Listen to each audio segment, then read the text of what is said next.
All right, so I was in the U.S. at a real estate conference this week, and aside from being teased about being the 51st state and when that's going to happen, there was a lot of discussion about President Trump's inauguration speech, where he talked about the 25% tariff he's planning on implementing as early as February 1st on all Canadian goods.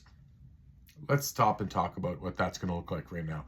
So, if that happens, the Bank of Canada has already suggested or made any thoughts on saying that, hey, you know what? If you're going to do that, we're going to do the same thing and we're going to raise our tariffs to you guys as well. So everybody's going to have to pay more, which at the end of the day, we're the ones who are going to lose, because that means that if all costs go up, that means less people will be buying product.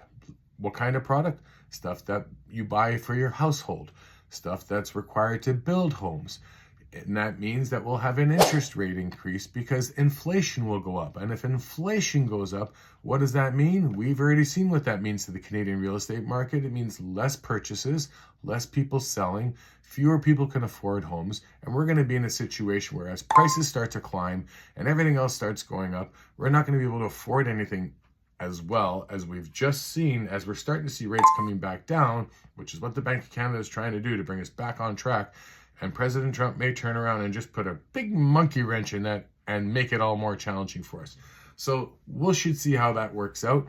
And let's just recap what that means. Higher interest rates means, or higher tariffs means higher interest rates, fewer buyers on the market, slowing down new construction builds because all that material is going to cost more, and it's going to take a lot longer for all that to be developed now because less people can afford and less builders will be able to afford to do what they're going to do, which means more probably projects that get stalled, delayed, fall into bankruptcy, receivership, whatever the case is. It's going to be definitely a negative impact. Those are all wonderful things that President Trump is now potentially going to have an impact with his new Gulf of Mexico that we're planning on putting in, and, making us the 51st state. So I don't really know where this is all going.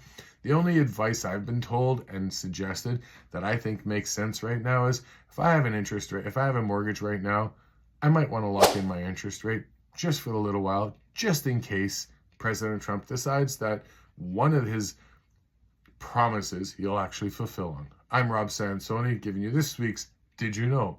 And hopefully this one will just be a waste of my time talking about because it'll never happen.